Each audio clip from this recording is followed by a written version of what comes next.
एक राजा ने एक नन्हे से तोते को पाला था।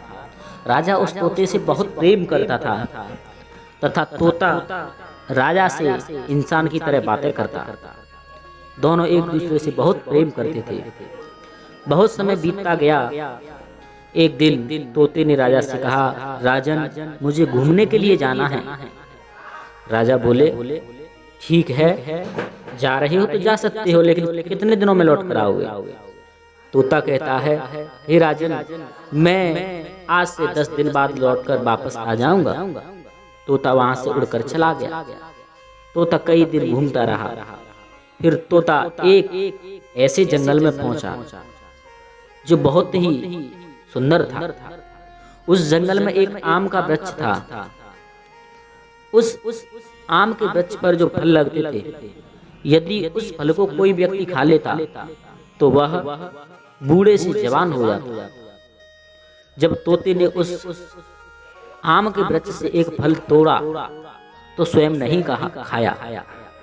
तोते ने सोचा, मैं इस फल को अपने प्रिय राजा को खिलाऊंगा, जिससे मेरा राजा कभी भी बूढ़ा नहीं होगा, क्योंकि मेरे राजा बहुत अच्छे हैं। तोता वहां से उस फल को लेकर उड़ने लगा। उस फल के भार से तोता थक गया।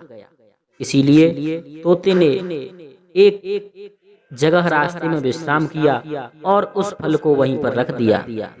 जब तोता सो रहा था, तब तक एक विषैला सर्प आया और उस सर्प ने उस आम के फल को चख लिया। सर्प के द्वारा उस आम के फल को चखने से वह आम विषैला हो गया। तोते ने वह फल उठाकर फिर उड़ता गया। यह सब बात तोते को नहीं पता थी। तोते ने जाकर वह फल अपने प्रिय राजा को दिया और राजा से कहा, राजन, अगर तुम इस फल को खाओगे तो तुम जवान हो जाओगे। राजा ने उस आम के फल को स्वयं नहीं खाया। उसने पहले उस फल को अपने पालतू कुत्ते को खिलाया। जैसे ही पालतू कुत्ते ने उस आम के फल को खाया, वह कुत्ता तुरंत मर गया।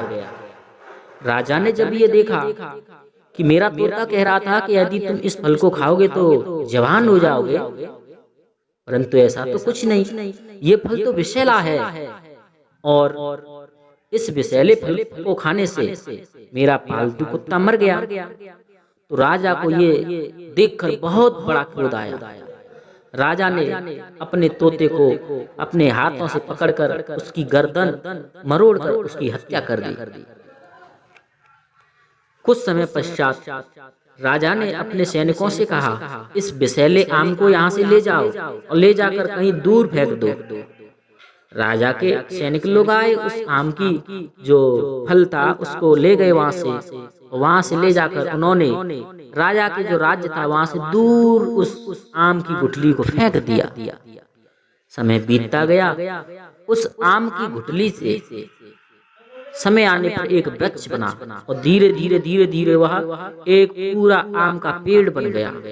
उस पर भी सुंदर सुंदर फल उगने लगे। राजा ने अपनी प्रजाजनों को तथा सभी मंत्रीगणों को समझा दिया कि यह आम विषैला है।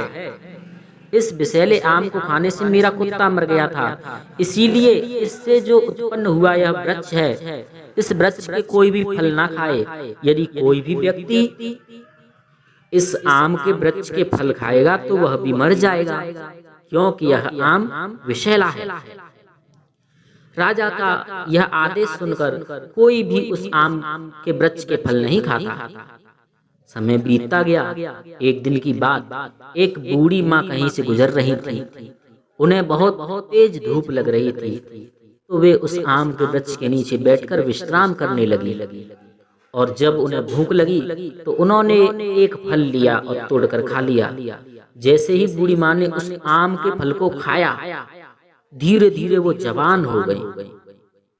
जब बूढ़ी माँ जवान हो गई तो सब सैनिकों ने और वहां के प्रजाजनों ने ये सब देखा तो सब आश्चर्यचकित हो गए कि यह आम तो विषैला था, फिर इस विषैले आम को खाने से यह बूढ़ी माँ जवान कैसे हुई। राजा ने स्वयं उस बूढ़ी माँ को बुलाया और पूरी बात का वृतांत सुना। बूढ़ी अम्मा ने सब कह दिया कि मैंने इसको खाया और मैं ऑटोमेटिकली युवा हो गई। तब राजा ने अपने विद्वान मंत्रीगणों और ब्राह्मण लोगों से पूछा कि हे श्रेष्ठ द्विजवर, आप ये बताएं कि यह आम तो विषैला था, फिर इस विषैले आम को खाने से यह बूढ़ी माँ जवान कैसे हो गई? जब राजा के विद्वान ब्राह्मणों ने अपनी ज्योतिष गणना से देखा तो उन्होंने कहा, राजन, यह आम का जो फल था यह अमृतमयी था, इसको जो भी खाएगा वह युवा हो जाएगा।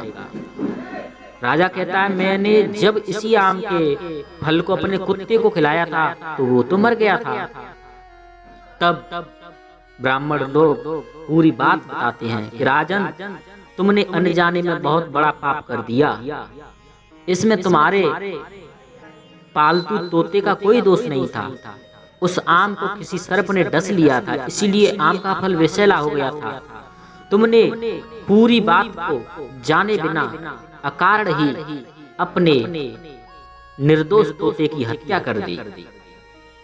यह बात सुनकर राजा को बहुत दुख हुआ।